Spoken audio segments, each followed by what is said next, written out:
Ever felt like something is missing in your Ramadan? You fast, you pray, you read the Quran, but deep down you don't feel that connection with Allah? What if I told you that three powerful du'as could change that? Three du'as that could wipe away your sins, bring you closer to Allah, and unlock incredible blessings, especially in Ramadan. These aren't just any du'as, the Prophet himself recommended them, so let me tell you. It's the last 10 nights of Ramadan. The angels are descending, the gates of mercy are wide open, and Allah is offering you a chance to have every single one of your sins wiped away, as if they never existed. Someone once asked the Prophet, "If I witness Laylatul Qadr, what should I say?"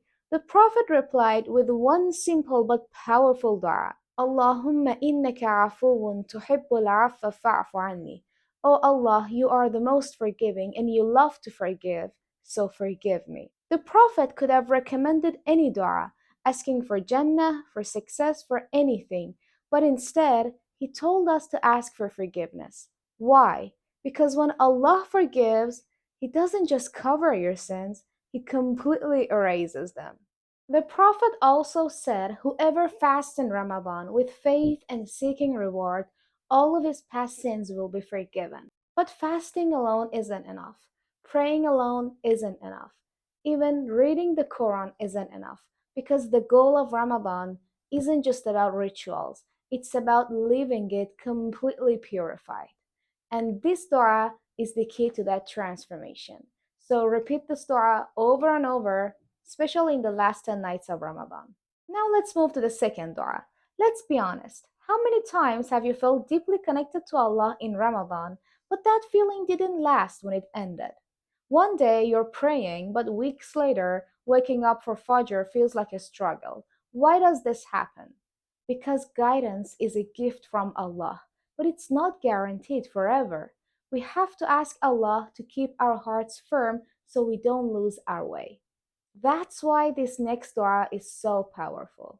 ربنا لا تزغ قلوبنا بعد إذ هديتنا وهب لنا من لدنك رحمة إنك أنت الوهاب. Our Lord, don't let our hearts deviate after you guided us, and grant us mercy from yourself, indeed you're a bestower. Faith isn't static, it can grow and it can fade. Even the companions of the Prophet feared losing faith. Imam Sadiq alayhi salam explains that this verse reminds us that no one is guaranteed to stay on the right path unless Allah keeps them firm. And the scariest part, even those who were once deeply religious can lose their faith. So say this dua in Ramadan, because the greatest blessing in life isn't just wealth or status, it's guidance. Now let's move to the final dua. Imagine the day of judgment. Your deeds are being weighed. The only thing that will matter is whether Allah grants you His mercy and Jannah. That's why this final dua is so powerful. ربنا آتنا في الدنيا حسنة وفي الآخرة حسنة وقنا عذاب النار. Our Lord, grant us good in this world and good in the hereafter, and save us from the punishment of the fire. Many people only focus on this world, chasing wealth, success, status. Others only focus on the hereafter. But this dua, it teaches us balance. It reminds us to seek the best in both this world and the next. Imam Ali alayhi salam explained that good in this world means halal income and blessings, a heart at peace, a good family and friends who bring you closer to Allah. And the good in the hereafter means the mercy of Allah and a high place in Jannah. And notice something important.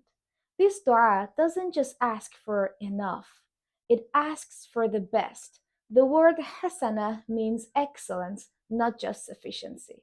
This dua is perfect for Ramadan because this is the time that your dunya and akhirah can change. Your rizq is written, your sins are forgiven, and your final destination can be decided. And the Prophet used to frequently make this dua. If he, the best of creation, asked for both dunya and akhirah, shouldn't we? So now you have three powerful du'as. The first wipes away your sins, the second keeps your heart firm on guidance, and the third ensures success in both this world and the hereafter. So which one of these three du'as do you feel you need the most right now? Let me know in the comment. And if this video helped you, give it a thumbs up, share it with a friend, and subscribe for more inspiring videos. And if you want to make the most of this Ramadan, check out this video on how to stay productive in Ramadan. See you in the next video.